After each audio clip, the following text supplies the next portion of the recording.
Good afternoon, everyone. Welcome to today's webinar on bilingualism, the power of two languages supporting bilingual learners everywhere. So my name is Heidi, and I will be your moderator for today.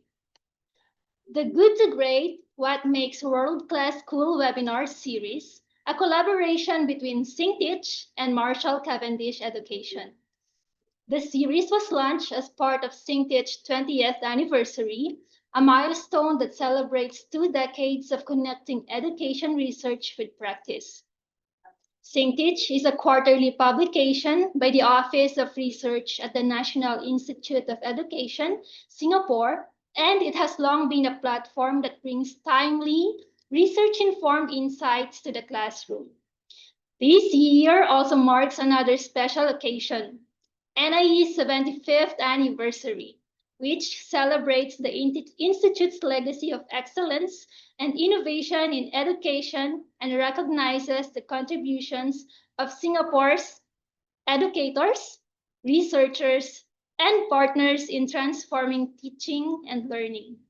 We are proud to commemorate these milestones by creating new spaces for global conversations in education.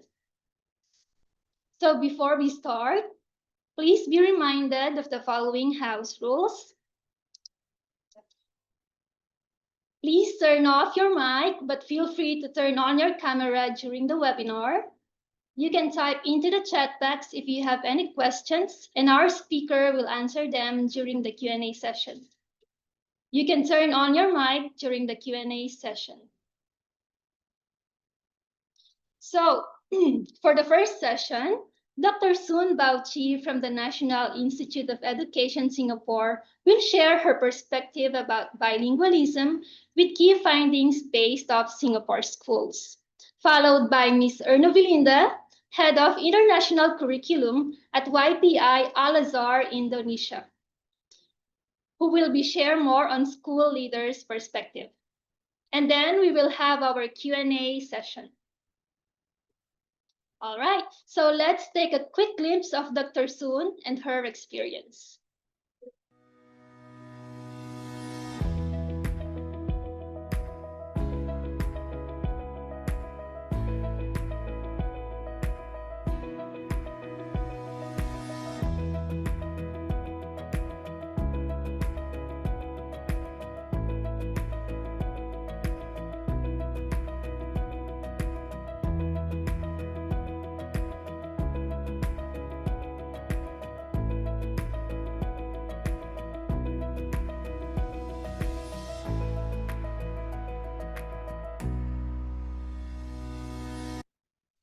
All right, so now I will pass the time to Dr. Soon for her segment. Over to you, Dr. Soon.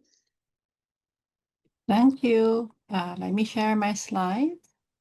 Very welcome to our session, friends and colleagues from far and near.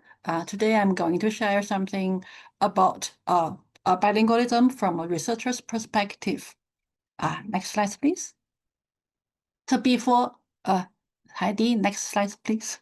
Yeah. So before we go to the content, let's pause for a while and think about the following questions. How many of us here speak more than 2 or even more than 2 languages? And are you a monolingual, bilingual, trilingual, or even more?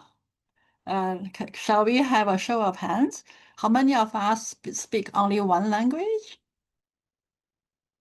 Oh, you can see some hands here. So how many of you speaking more than 2 languages? Trilingual, nice. So for, as you can see, yeah, bilingual, I see some hands. How about trilingual now? Wow, we do have trilinguals. And how about multilingual?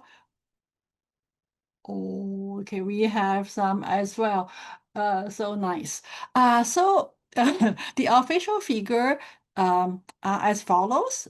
Next slide, please. Yeah, thank you so much for your responses. So for many of us, being bilingual, being trilingual or multilingual is a way of life. And here are the breakdowns based on the most recent number. As we can see here, monolingual only takes up about 40% of the world population. So actually, monolingual is the minority. Many of people like us, we speak more than one language. Let's move on, please. Next slide, please. Yes. So here are the points I will cover today. So I will talk about how, I will use our local example as one of the case to show how roughly, growing up with more than one language, what it might look like. And then I will touch very briefly two theories about language learning. And also I will also share some recent local research because for me, I'm a researcher, so I'm doing bilingual research all the time. Thank you so much, Heidi. Next one. So, before we talk about bilingualism in depth, we need to know what do we mean by being bilingual? What do we mean by bilingualism? Being bilingual is not an easy thing. Even from definition, there are many, many different ways to define bilingualism. For instance, we can define bilingualism by the language ability of the two languages. Based on our experiences, we know not all the bilinguals are two monolingual in one. Very often, bilingual speakers, they will be stronger in one, or some of them they're highly balanced in two, but some of them they are stronger in one and weaker in the other. And we also have cases for bilingual speakers who are weak in both. So this is one way we can think of how to define bilingualism based on the language ability, how balanced they are. And also we can think about defining bilingualism based on the age of acquisition of their languages. For instance, if for children or for speakers who are exposed to the two languages at the same time, we call them simultaneous bilingual. For bilingual speakers who are learning their languages one by one, we call them sequential bilingual. So as you can see, just from the definition of bilingualism, we have so many ways to define them, which also means, next, Heidi, please. When we describe bilingualism, we need to talk about the social, culture, linguistic environment. For instance, next, please. When we talk about Singapore's context, usually I will introduce not only Singapore's bilingual context. We need to mention for our children, they receive formal education in the two languages in school. This is very important because they receive formal education in the two languages, and also they are developing. They are in the process of developing their biliteracy, although their dominant home languages or language may vary, which means in our local context, in terms of home language use, the pattern is very much varied.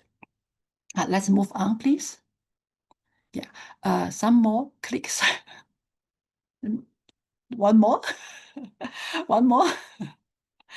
Okay, one more. Oh, sorry, the previous one. Okay, here is a snapshot for our local context. So in terms of Singapore, we just celebrate our 60th birthday last week. So as you can see, compared to 60 years ago, the literacy rate really jumped very fast. When Singapore was first born, as you can see, only half the population are literate. But now we are reaching almost 97.5. So in our local context, we have three major racial groups, and we also have a smaller minority group as well. So in terms of language, the four official language we are using, we refer them to English, Chinese, Malay, and Tamil. So for our local children, depends on their racial background. They will be learning English. All of them will be learning English plus their own ethnic language, which may be Chinese, Malay, or Tamil. So in Singapore's context, bilingualism is in plural form. Let's move on to next slide. So here are some benefits of being bilingual. As we can see, if we are using two languages actively, actually we can delay the onset of dementia by 5 years. This is supported by empirical research a few decades before. So this is very important benefit for us, but the key premise here is we need to use our two languages actively. If you only use one more dominantly, you may not be able to see this kind of benefit. Let's move on to the next benefit. The next benefit will be, being bilingual actually allows us to see the same world from different perspectives because language also carries cultural practices. So it allows children to think about the same concept in different ways. Let's move on, please. Another benefit is, let's refer to the comics. So if we use the wheels to represent the language or languages the speakers have. If we only have one language, we are on unicycle. We can go further, but not very, it won't be very fast. So in the case of two wheels, as we can see, there are three situations. So for one is for speakers who are very strong in one, we see that the wheel, one will be it will be bigger than the other. Whereas for the highly balanced bilinguals, we see the two wheels are in equal size. The worst case is if we have two square-shaped tires. So this represents if for us to actually to realize the benefit of bilingualism, balance and highly balanced is the aim. Is the objective we should aim for. Let's move on to the next one, please. Okay. Another benefit of being bilingual is from the linguistic perspective, because young children, for bilingual learners since young, they are being exposed to two languages. So from listening perspective, they are opening to two language system, which will help them to develop more sensitive metalinguistic awareness, which means they will understand their language structures a little bit better compared to monolingual, and their awareness of language will also sometimes they will show some benefits, but for this line of research, we only discover some benefits. For instance, for the two languages who share similar linguistic structures, we may see them have benefits in terms of phonological awareness. It really depends on the similarity between the two languages. So we will be more likely to see the benefit or advantage for the language structures shared by the two languages. Let's move on to the next one. So having said all these benefits, learning two languages is not an easy task. So around the world, in many educational contexts, there are different types of bilingual education. The first one is monolingual bilingual education. The very renowned example will be the structured immersion program in the US. So in this kind of bilingual education, even though the name has bilingualism, but has the word bilingual in it. However, the outcome is not aiming at achieving high balance of the two languages. Actually, the aim is to help the minority children to learn English so they can be eased into the mainstream classes. So here's the question. Heidi, please click for one. Yeah, so here's one question for us to think about. How do we see language? Do we see language as a problem, as a right, or as a resource? So if we see language as a problem, so the two languages will not be encouraged in the same way. Actually, this is a case when we see in this kind of monolingual, bilingual education, they see, oh, the children are weak in English. They see this as a problem. So to solve this problem, they neglect the other language. Let's move on to the next type of bilingual education. So another little bit better but still weak form of bilingual education is transitional. Transitional bilingual education is they are still targeting at minority children, but what I mean better is that they are using the teaching, and the teacher will be use their own the children's minority language to support them to learn English. So, but you see the outcome is still they are focusing on how to help this group of children learn English as fast as they can. Let's move on to the next one. So these two types of bilingual education, their objective is to transit the minority children to the mainstream. So they tend to overlook the other language children are speaking, are using. Let's move on. So as time goes by, we also have some strong or additive form of bilingual education. So in this kind of bilingual education, both languages are used as a media of instruction, with bilingualism and biliteracy as very clear expected outcomes. So there are four types of this kind of strong bilingual education. While you are looking at the slides, you can also think about your own context. In your own context, what kind of bilingual education are you having? So there's one type is a dual language education, which means equal number of language. This refers to the participant, to the students. So the equal number of language minority and language majority students, they will be in the same classroom.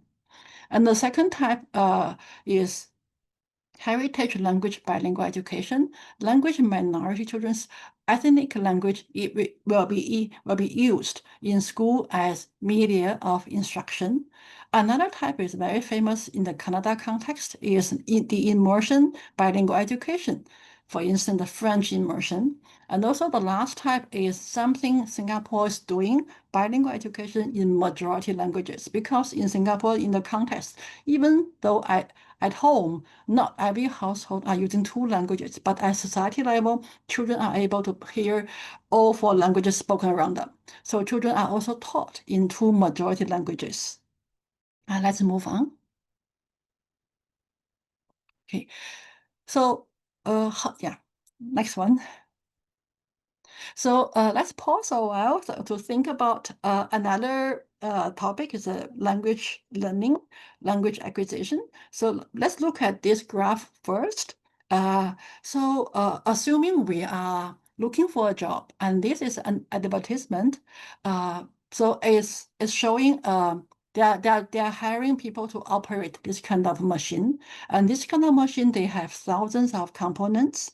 But it's very difficult to navigate because there's no user's manual and not every combination is correct. So it's totally rely on our own self to figure out how to combine the different parts to produce good or acceptable products. So if this is a real job, I hope the pay is good because it sounds very complicated. Actually, this is just a metaphor to show of how young children are learning their languages. Let's move on to the next slide. So think about it. If we are newborn babies, this is what happened to the babies. We cannot teach them grammar because they don't even understand. So to learn to speak the language, the baby is totally on their own. They need to figure out what are the sounds are from human, what are the sounds is from nature. So within the human sound, they also need to figure out what are the combination of certain sounds mean certain things. For instance, some combination may mean mommy's coming. Some combination may mean no, don't do this. So to figure out the languages, babies are totally on their own. That's why they need to be supported. And also, Heidi, please click one more. Yeah, and also for bilingual babies, this task becomes more complex because they have two sets of machine to navigate. Let's move on. So given all these challenges babies and children are facing, as educators, how can we better support them? So here are two theories. One is Brenner's ecological system framework. So this framework I feel is important is because it shows us from children's perspective, learning to speak is not that easy. It's seeming to be easy. Actually, the underlying processes is very complex. So it really the children or the students they really need to be supported from various systems like a micro, meso, exo, and microsystem. Microsystem refers to home and school. The wider system refers to neighborhood, community, and society. Let's move on to another slides. Okay, so I think I missed one slide. It's okay. So let's move on to local evidence. Yeah, I will address the question later on. Very interesting questions. Thank you so much, Alex. So let's move on to the local evidence first. I think I'm running out of time.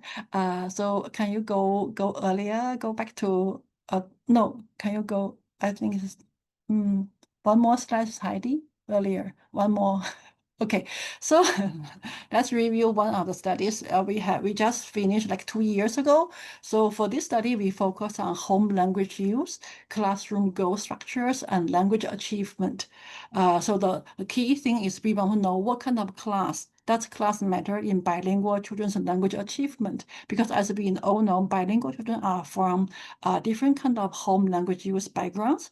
When they join the class, when they come to school, every class, we see children with various language background. Does this matter in terms of their achievement? And also, if as teachers, when you have a class of students, they are from different kind of home language background, what can we do can better support them? This is our study's aim. Next one, please. So next slide, please. So the research objectives are previous one, please. I did the previous slides, please. Can you go back? Okay, let's stay here. It's also okay.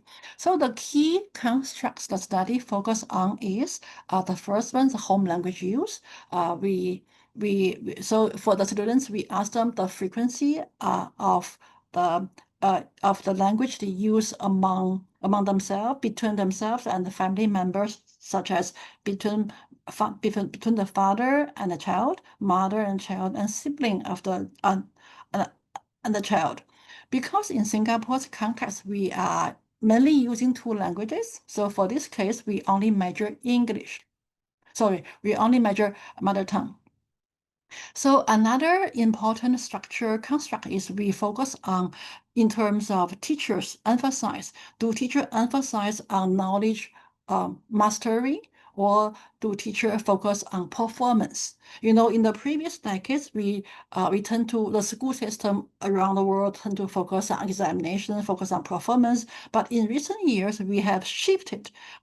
Many of the educational contexts are shifting from examination oriented to knowledge mastery kind of orientation. So from teachers' perspective, if we emphasize on learning the knowledge based on your own ability, and learn the best of your ability rather than focusing on their performance, will this help in a way to address the needs from the children? Let's move on, please. Next slide, please. Okay, here are the 2 research questions. So we want to know in terms of class composition. For instance, if a class are composed of children who are speaking a lot of English or a lot of Chinese at home, does this kind of composition has an effect to their peers? Another question is, we want to know, does classroom goal, I mean, from teacher's perspective, does the emphasis on performance or mastery matters or interact with students' levels relationships? Let's move on, please. So here, let's move on to the next slides. Okay, here are the participants and the instruments information. We have very good we have very decent data set because we have strong support from 23 primary school a few years back. So as you can see here, we have 2,000 P5 primary 5 children. Primary 5 is about 11 years old, and we cluster them under different classes, and each of the class, the teacher will do a survey. The children will do their language test. So we have the complete data set from both teacher and the school and the students. So for students, they did a survey and language test. For teacher, they did a survey to evaluate, to report to us their teaching beliefs. Let's move on. Here is the kind of formula we use to run our analysis, because our analysis are two levels. The first level is as student level. The second level is a class level. So we want to see when we are grouping children at classroom level, how do we see the patterns of the relationships? Let's move on, please. So here are the results. You don't need to pay too much attention to the details. Just pay attention to the numbers in bold. As we can see, the first row of bold numbers shows that there are strong classroom compositional effect of Chinese home language use. And oh, sorry, I forgot to mention the participants are only for Chinese speaking children, because our data analysis approach require large sample size. We couldn't get enough Malay and Tamil children. That's why our participants are only Chinese speaking children. So another three rows of interesting results are we can see a widening, a strengthening effect of Chinese language use at home, as well as a very positive,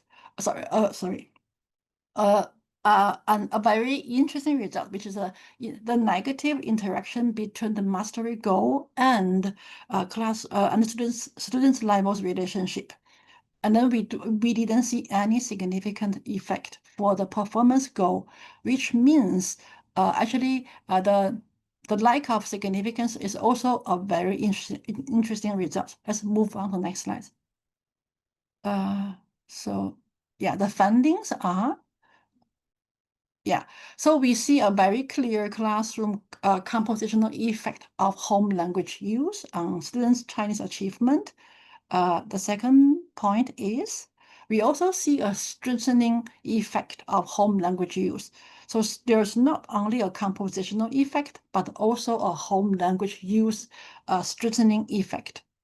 The third point is, yeah, we see classroom mastery goal. So if the teachers are emphasizing on mastery, if their teaching style emphasize on just learn to the best you can, what we see is they will weaken the positive relationships between children's home language use and Chinese achievement, which means, as we all know, if the same child is using more Chinese at home, they tend to be performing better in Chinese. So this is a positive relationships. But what if the child, they don't speak Chinese at home? How can we better support them? So what we found here is actually if this kind of children, they go to a classroom in which the teachers, they are emphasizing on just learn the best to your ability. If the teacher emphasize on mastery, not on performance, in a way, this kind of emphasis can weaken the relationship between their home background and their performance, which means it's not always the good one will getting better, because the classroom can mediate this kind of effect. So for now, we see the weakening effect. Let's move on to the last slide, last point. So we also see even though we see emphasis on mastery is very important, we see very good results, but emphasis on performance is not doing anything harmful to our students, because we didn't see any significant effect, which also means sometimes when teacher emphasize on performance, you don't need to feel worried about it. You don't feel guilty about it, because if overall you emphasize on mastery, it should be fine. And let's move on. I want to show some graphs. So, okay, can you click once or twice, Heidi? Yeah, one more, click. Okay, as we can see here, here is one graph. You see the x-axis, it shows student level home language use. So the whole scale is from 1 to 5. 1 is they never use Chinese. 2 is like a seldom use Chinese. So as we can see, if the same child, they report, I speak, on a scale of 1 to 5, I speak only 2 types of Chinese, which means they don't speak much Chinese at home. As we can see, the same child, the 3 dots means, the 3 lines means the 3 types of classrooms. The green line shows the classroom with high high. So in the green line shows a high average of class level home language use, which means the class, many of your peers, they are speaking Chinese at home. So if the same child goes to this kind of green class, as we can see, the y-axis shows their performance are higher compared to the other 2 lines, because the other 2 lines means you are going to a class where your peer don't speak much Chinese, especially for the blue line. So we can see the same child, if they go to different classes, they show different results. Let's move on to the next slide. Similarly, this graph shows us, the 3 lines shows us the different classrooms. The blue line shows the classroom. The teacher emphasizes very lowly on classroom on mastery. For the class in red means teacher, they emphasize somewhat medium kind of level, emphasize on mastery. And the green one means the teacher emphasize very much on mastery. Same here. Heidi, can you click 1 or 2? Yeah, one more. Yes, same. So as we can see, for the same child who don't speak much Chinese at home, when they are in different classes, the performance is also different. So this is what we found very interesting. So in a way, next time when parents ask me, oh, I don't speak Chinese at home, how can I help my children? What I can answer is, oh, no need to worry too much, because school are doing their work. Because if you just try your best to get your children into the classroom where the teacher emphasizes on mastery goal, because nowadays for most of our master tongue teachers, they do emphasize on mastery goal. So this, in a way, classroom level variables can help children to, in a way, to compensate what they lack from home. Okay, let's move on. I think I have one more slide to go. Okay, one more. Next slide, please. Yes, so here are the conclusions. So the importance of considering home and school environments at the same time is very important. And also the importance of considering classroom goal structures as teachers. When we think about how do we design our instructions, is also important, because if we focus on mastery, it really, in a way, can help children, especially those who do not have home support at home. The last point is also, since we already see the peer effects, we need to encourage collaboration among children with different language backgrounds. Okay, I think my slides are done here. Thank you so much. All right. Thank you, Dr. Soon, for sharing your perspective about bilingualism. All right. Our next speaker, Miss Erno Vilinda, will be sharing more on our about bilingualism on a school leader's perspective. So here is a quick glimpse of Miss Erno Vilinda's experience.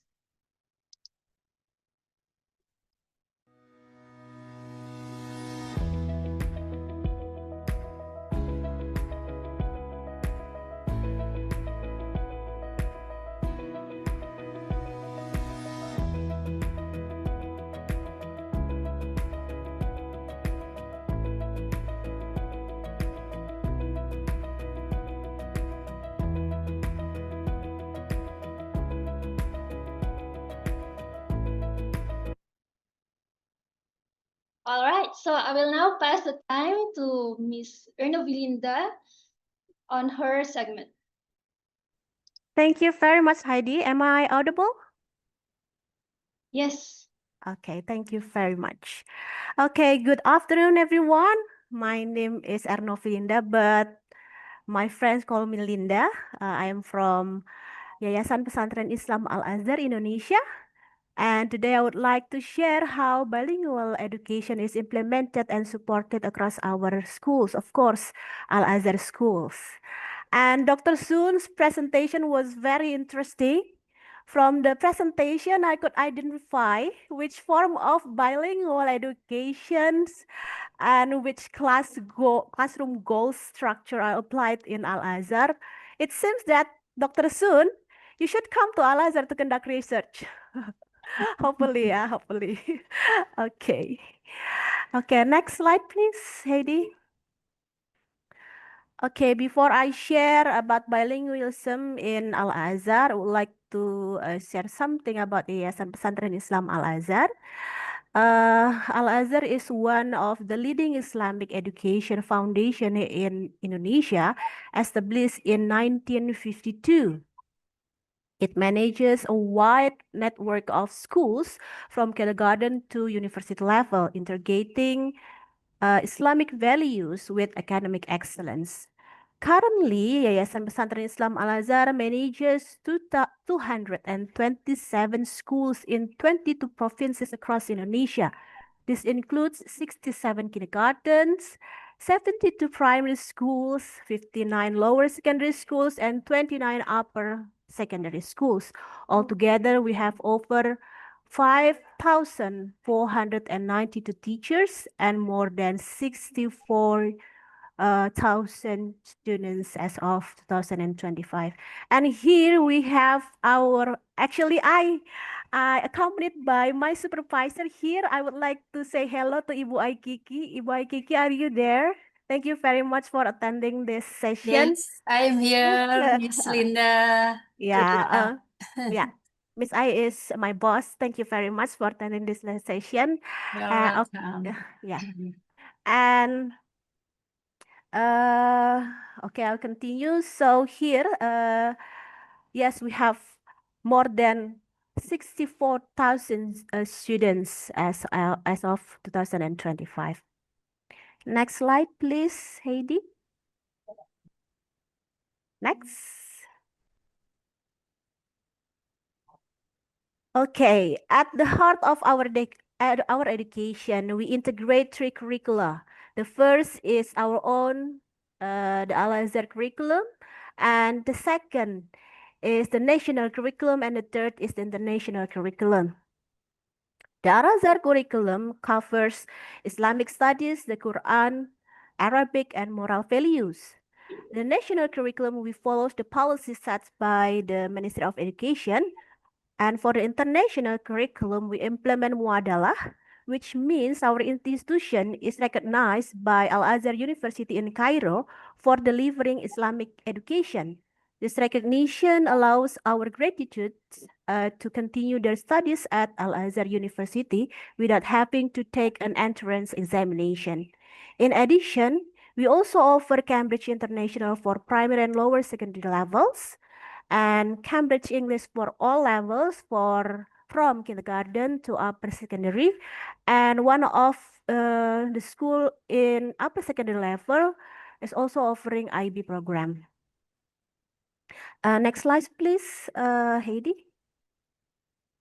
We offer three academic pathway here. We have national class, we have bilingual class, and we have international class. Here, the national class, English is taught bilingually, while other subjects are delivered in Bahasa.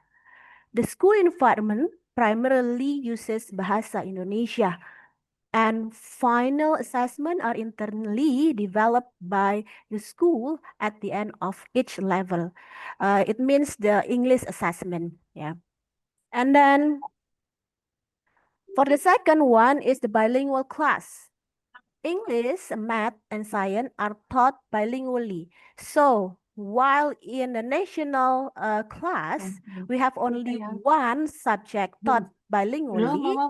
Here in bilingual class, we have 3 subjects taught bilingually, while other subjects are delivered in Bahasa Indonesia. And the school environment is fully bilingual, and the final assessment may be based on the internal assessment by Al-Azhar, Cambridge English Test, or Cambridge International Assessment, depending on the school. And we have the third one, the international class. We have English, mathematics, and science are taught entirely in English, while other subjects are delivered bilingually. And the school environment remains bilingual. And the final assessment, we use Cambridge English for English and Cambridge International Test for mathematics and science. Based on those pathway mentioned just now, next slide, please, Heidi. We have developed our own benchmark for the bilingual program. Here we can see the light gray box and the dark gray box. It means for the light gray box are the qualification for English, and the dark gray box is the qualification for Cambridge Assessment International. And here we can also see the cards. We have blue, we have green, and also red. For blue cards are for national class, and for the green is for the bilingual class, and red for international class. Okay, let's take one example. Let's choose the green card for bilingual class. It means here, if we can see the charts, for primary 5 or 6, the target language level is A2 on the CEFR scale, with students taking the A2 flyers test for the English, and the Cambridge checkpoint assessment for mathematics and science. Okay, and however, each Al-Azhar school follow a different pathway. Some schools offer one national classes, and while the other may have one bilingual class and the rest national classes. It means that, for example, in one school there are 5 classes, okay, and then they can offer only one class for bilingual program or bilingual class, and the rest 4 classes are in national classes, for national classes. Or maybe, for example, they have 6 classes, yeah, for primary 5.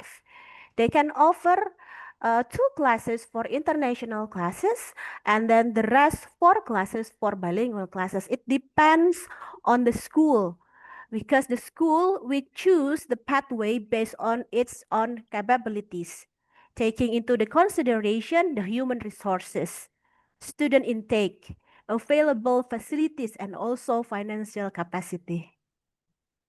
Okay, next, please. To enhance our bilingual program, we carry out several initiatives as follows. Next, please, Heidi.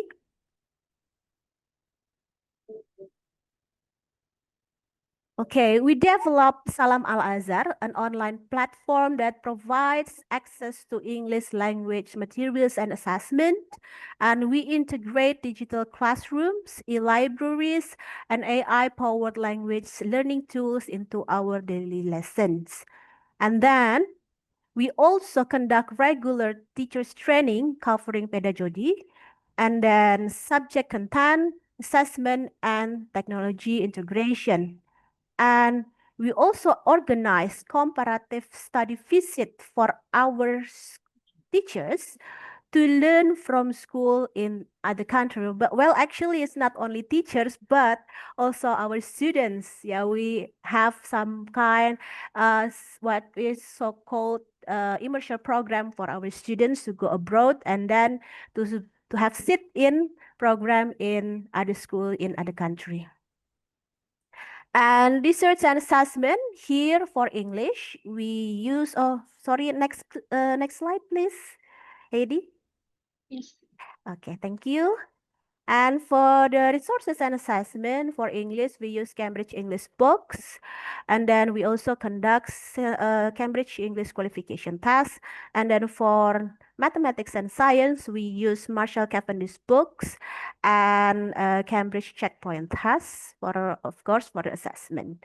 And the partnership, we work closely with multiple partners including Cambridge English, Cambridge International, Marshall Cavendish Education, thank you, Marshall, and Al-Azhar Cairo, local university, and then language centers and training institution, and apologize for the earlier omission. One of our upper secondary school is an IB school offering the IB diploma program, so it means that we also have partnership with IB. And of course, this is very important. Parental involvement is essential in building a strong partnership between home and school. When parents actively collaborate, this is my opinion, with our teacher, it creates a supportive learning environment aligned values and expectation and helps students reach their full potential both academically and personally. So that's why in certain school events, we invite parents to actively participate. Next, please, Heidi. Okay. From our programs, we believe we have supported our students to achieve. Next slide, please. Okay, balanced education. Yeah, so next. Yeah, we integrate Islamic value with academic excellence, nurturing students' moral, spiritual, and also intercultural growth. And of course, language proficiency. Again, if we are, from the Dr. Sun presentation, here, I think we are still in the weak form of bilingual education, right? But I don't know. But later on, maybe we can develop into strong bilingual education. Yeah, not only focusing on mastering in English, but mastering in for the classroom mastery goal structure. Yeah. Okay.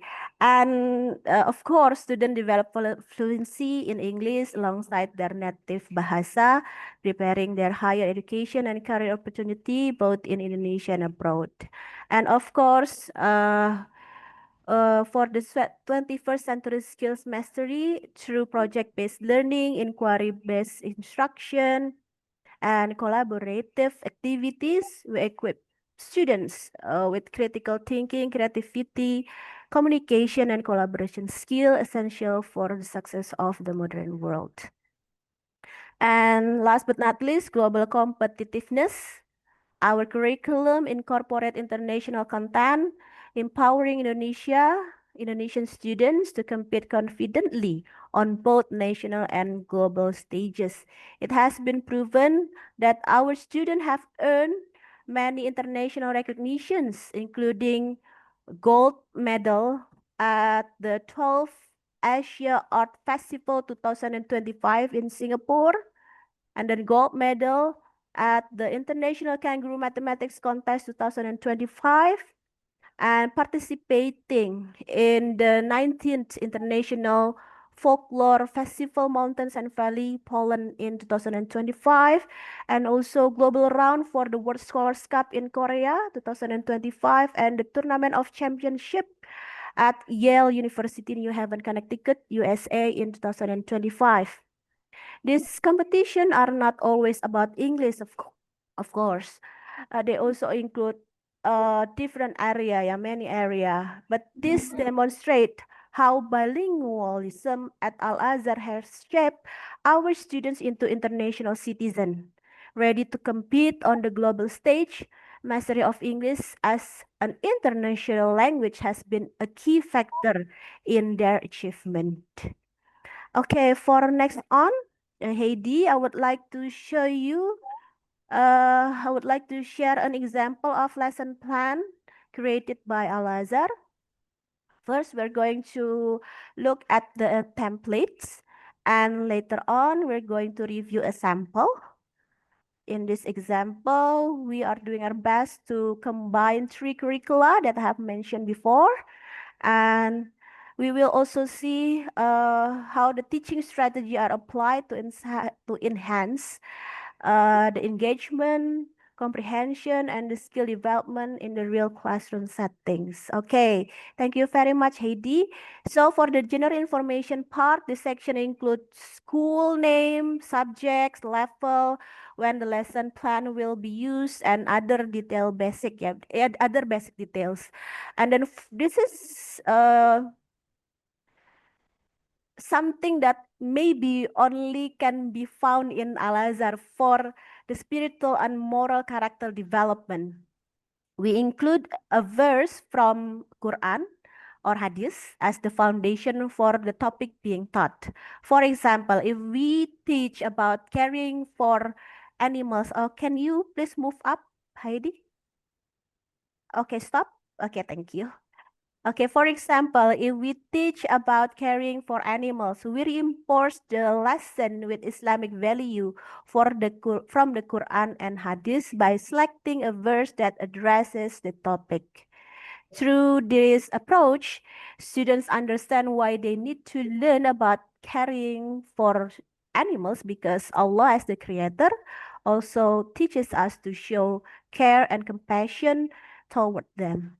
Additionally, we also identify the character traits we aim to develop in students based on the Adab book created by Al-Azhar.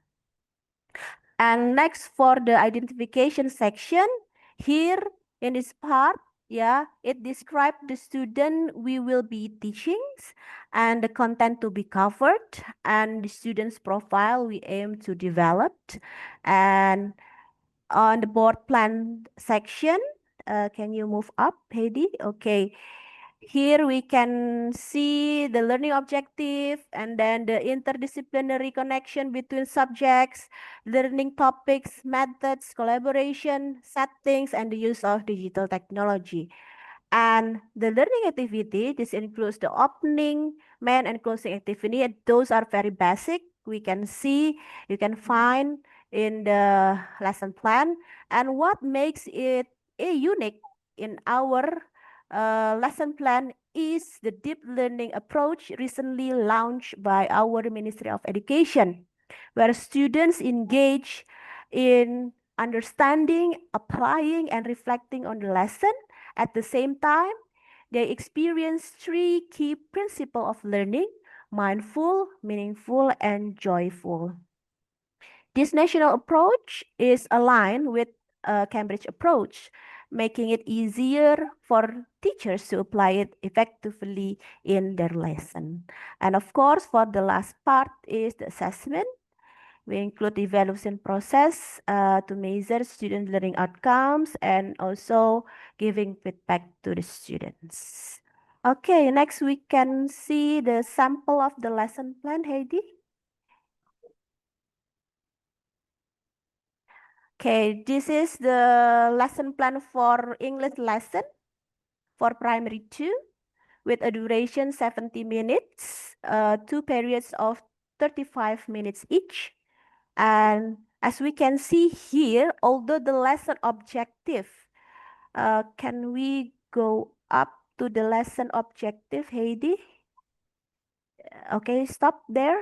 Okay, the lesson objective is to begin reading with support, covering both fiction and non-fiction texts with confidence and enjoyment.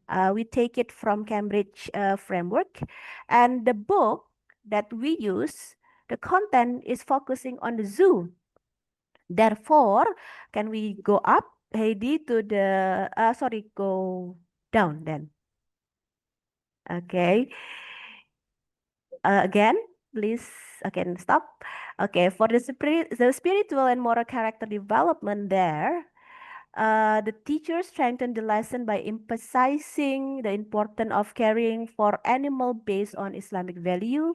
The character traits target are discipline and responsibility, which are reinforced through the activities. And we can go down again. Okay. And here we can also see the plan. Describe students' learning conditions, and then the lesson content, and also the character profile to be developed.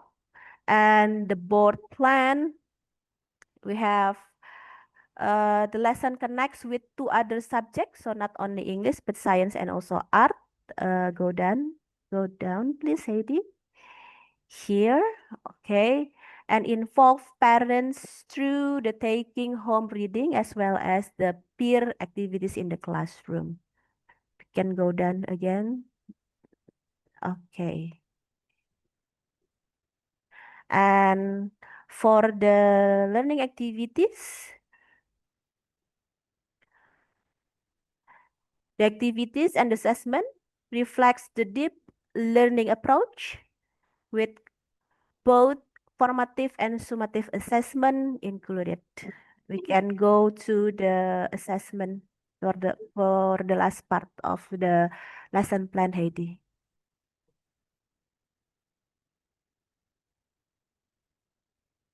Okay. Again, this is an ideal lesson plan. As a teacher, we understand that unexpected situation can arise in the classroom, right? But while when the plan serves as a guide for delivering the material, flexibility is the key in case adjustments are needed during the lesson. And in summary, bilingualism at Al-Azhar is not just about learning two languages for us. It's about developing well-rounded students who are morally grounded and then academically strong and globally competitive. And of course, prepare to face the challenges of the futures. Thank you very much for your attention today. We truly appreciate your time and passion. Good afternoon. All right. Thank you, Ms. Ernie Wirinda, for sharing about bilingualism on a school leader's perspective. Okay, now we have come on our Q&A session. If you have any questions, you can unmute yourself or feel free to type into the chat box and we will address them now. Oh, Miss Anissa Shaliha. Yeah, I have a question. Thank you for this opportunity. Let's talk about bilingualism. So our mother tongue is different with language we use in the class. So what if there is still our students, they don't understand what we share, what did we deliver in the class. So not all students understand. Maybe we use English in our class, but our mother tongue is Bahasa Indonesia. So what if the students still didn't get what we deliver? Okay, I think that's all.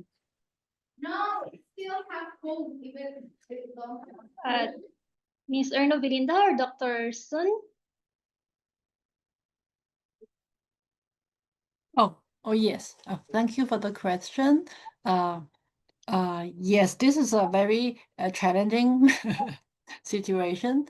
I feel we still we don't in terms of research field, we don't have a concrete answer, but general rule is we need to tailor to students' level to see what kind of understanding level they have, and then we tailor to that and design our instruction. Actually, in my slides, I miss out one theory is about for bilingual children when they are learning two languages, the two languages are not separate in their brain. At concept level, actually, the two languages reach the same processing center, which means actually we can use the language that are a bit stronger for children. Then we can use that language so they understand the concept. So once they build, so because of the concept in either language, for instance, when we are showing children what we mean by a sponge, we teach them in one language, but in the other, when we teach sponge in the other language, we don't need to teach the concept again. So for our bilingual children, sometimes we need to see the priorities. If the priorities are we want to teach them knowledge at the concept level, we can use either language. And then gradually, for their weaker language, we design our instruction to pave way, to lay foundation for their weaker language. Once they are stronger, we can teach the language in that weaker language. Before that, maybe we can use the language they are more familiar with. So this is how I think about this for this question. Linda, your insight, please. Yeah. In my schools, we have what we call preparatory class. So we start the preparatory class in primary one. So it means we have some kind of target in 3 months or 6 months. Yeah, they are able to master a basic English for them. So we enhance this one outside the school hours. So there will be additional class for this one so that they can follow the lesson in the classroom using bahasa Inggris, using English. So we called the preparatory class before entering the primary one, and then additional class in primary one. Thank you, Dr. Sun and Ms. Ernupinda. Hi, Anissa. I hope that that answered your question. It's Oh. challenging. It's very challenging. I see Alex posting the question again. Alex is asking for babies learn from the language from their mother, known as maternist. Okay, I mean, in a way, it is correct, but because especially when the mother is the main speaker, the baby hear from. So sometimes, so that's why we call our language as a mother tongue. The language most native to us, we call it mother tongue, because very often when taking care of babies, mothers spend more time with the baby. But nowadays things are changing. So actually for me, it's like more like a supportive role. The kind of language input is from home. The baby's getting to know the language. It's mainly about the speaker. Who is the speaker? Speak the most often. Most in terms of quality and the quantity. Who speak the most to the baby? It's very often it's mother, but sometimes the father or grandparents are also might be the person. So what I mean here is motherness means I feel that this sentence means that for those who's so the I feel the sentence means that babies will learn most of their language from the speaker they interact the most often with. So if once among the family members, one or two family members spend most of the time, most of the baby's waking time with the baby will pick up their languages. So that's why when we raising bilingual or multilingual children, in a way, I always suggest family member to sit down to discuss what kind of which language and which languages we want our baby to speak, and then think about how are we going to allocate our family time to the baby. The baby has to hear the baby has to have adequate language input to develop each of their languages. So if they only hear one language speaking around them, like many of the households in Singapore, they only hear English, they will become English dominant. So that's why family members need to plan their time well. There's research showing that one parent speaking one language, the other parent speaking the other language. Actually, the research evidence show that this may not always work because the two speakers may not be able to spend the equal amount of time with their baby. Think about it.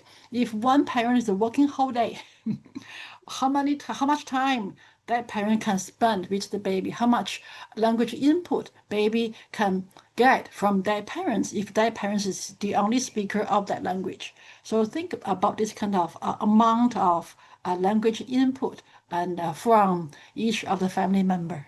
So this is how Yeah. I understand your Yeah, I your agree sentence. completely, Dr. Sun. I agree completely, that Dr. Sun. So here, when somebody enroll to Al Azhar school, yeah, we also need to involve the parents. We need to discuss the program with the parents so that we can go line together, not only from the school but also at home. That's what we do. So let's say that from Miss Anissa, students cannot understand English at all in the classroom, and then we will discuss the situation to the parents, and then later we're going to make a program together so that the program not only conducted in school but also at home. All Right. right. Yeah, sorry. Go ahead, Dr. Just to build on Linda's point, I feel learning language and learning other subjects, they are different because, for science, for physics, for those science subjects, children don't spend much time talking about them when they are at home. Think about it. Who will discuss calculus over dinner time? But but language is different because when children return to their homes, they will use language.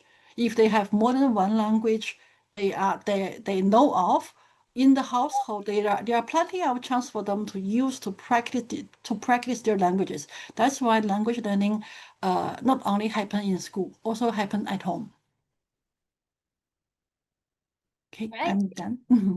Thank you, Dr. Sun, Ms. Ernebelinda, for answering Alex's question. Okay, I don't see any more questions from our chat box. So while we are still waiting for our educators and school leaders to ask some questions. Oh, Andy, you have a question. Yes, hello. Yes, hello. Hello. Hello, Dr. Sun and Miss Overline. Thank you for your presentation. I really appreciate and for your sharing. So I have a question. So I'm from one of the private school in Indonesia, Madrasah Al Husna, Madrasah Ibtidaiyah Al Husna. So we're planning to to have a bilingual program in our school, and and we also aware that language is a habit, right? Language is a habit, so we need to encourage our teachers, our students, and even our parents to speak English. So however, we have some challenges in the school. how do we how do we create an English environment while most of our teachers are not from the English basic? So it means their background is not English, so they're struggling a lot to speak English. And we also aware that to create an ecosystem and an English environment, so it should be come from the teachers, so the students will actually imitate and see and feel secure, and they will feel comfortable to speak in English too. Maybe you could share some insight for our school. So that's the question. Thank you very much. Linda, you want to go first? You are the school expert. Not actually the expert, but I have experience. Okay, creating English environment while the teachers cannot speak English or maybe limited English ability. Something that we do in Al Azhar is, the first one is we conduct the training, so English proficiency training for the teachers first. So we have some session. So we collaborate with English languages courses, to give the English proficiency training for the teachers. And then we also make some kind of pocket dictionary, pocket dictionary for simple instruction in English. So whenever they come to the classroom, they want to open the class, they want to give basic information or basic instruction to the students. They know what to say in English because they had some vocabularies in the pocket dictionary. So when to open the class and then when to end the class, and then when the students wants to go to the toilet, what they are going to say, something like that. So simple instruction, pocket dictionary for the teachers. So I think this, and also we have English Day. English Day. So every certain day they need to speak and they must speak in English all the time in a whole day. So whenever they meet the students, the other teachers, the principal, they need to speak in English. I think that's all, yeah, what comes in my mind for now. Thank you. Okay, I will share from, because I do research all the time, so my sharing will be more from research perspective. So first of all, I want to say, compared to Singapore, your case is, I feel in favor of developing a more balanced bilingual environment, because English we cannot. So between English and mother tongue, English is more valued in terms of job opportunity, economic values, or all the social status. So actually, if we emphasize on English, we may have more support. We can get support from parents, from children, from teachers more easily, compared to if like Singapore, our children are very strong in English, they are very weak in mother tongue. If we want to teach them mother tongue, it will be very difficult, because not everything is not in favor of us. Whereas in your case, if your focus is on teaching English, I think everything are in favor of you. For instance, in terms of resources, not only for like professional developing a PD training resources for teacher, you have much more in English compared to mother tongue.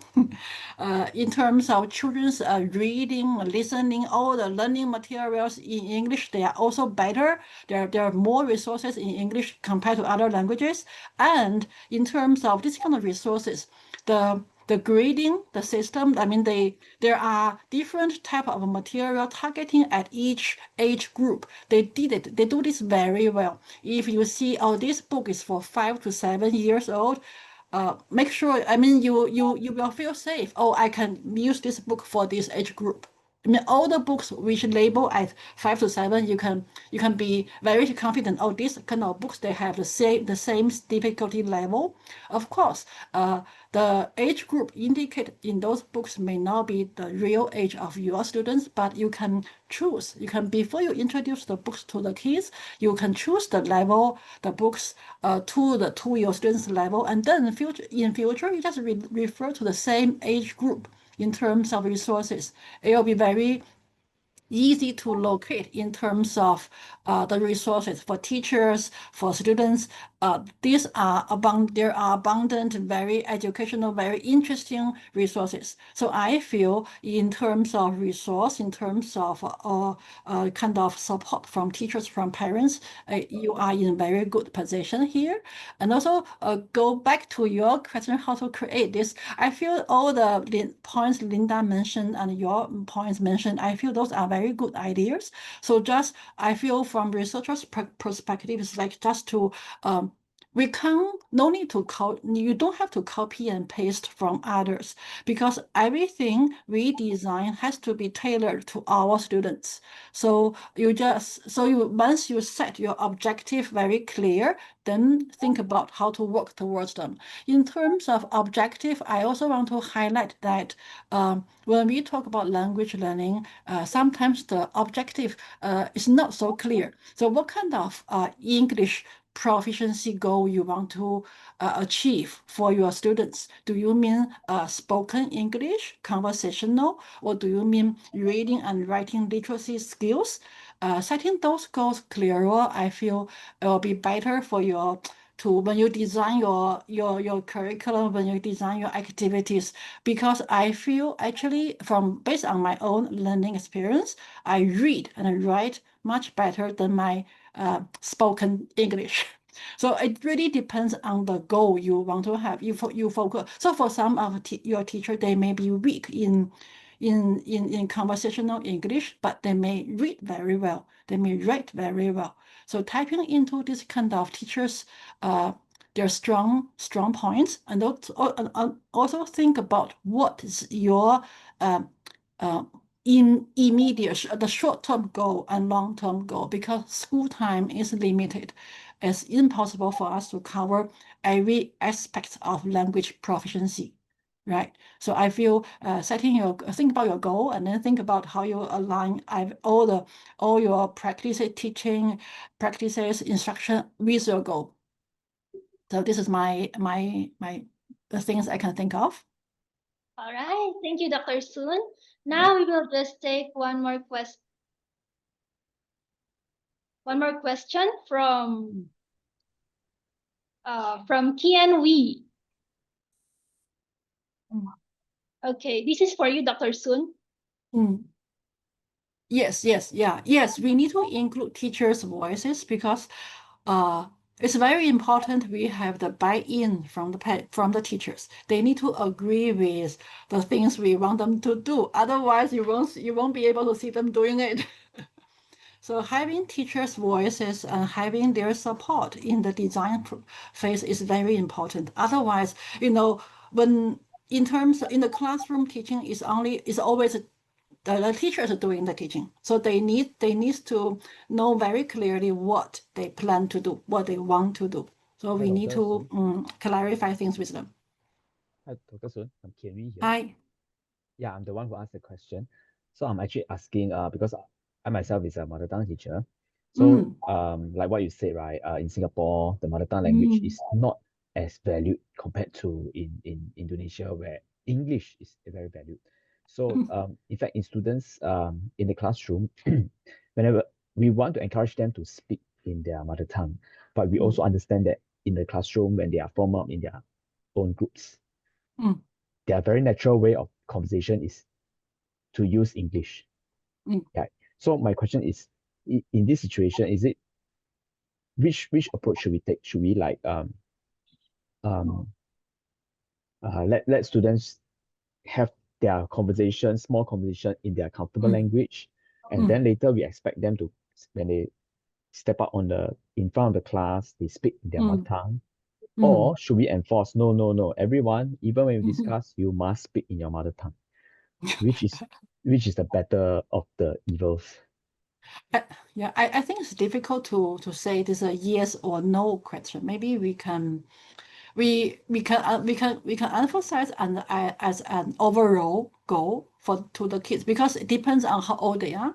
But actually, I feel even the younger, the lower primary, even the younger, not preschooler, primary school children, they are able to understand us if we tell them, let's try our best to use mother tongue as often as possible. We clarify this. This is our, the starting point. But along the way, I think it depends on the situation. For instance, if the discussion is very heated, the focus is on concepts, on communication. Maybe when we remind them to use the weaker language, they will, in a way, they can't think fluently. What I mean is, if the activity focus on idea development, for instance, to discuss how to write a composition, to discuss how to tell a story, I think the first round is okay to allow them to use English. And then when they share their story, share their composition, they need to turn it into mother tongue.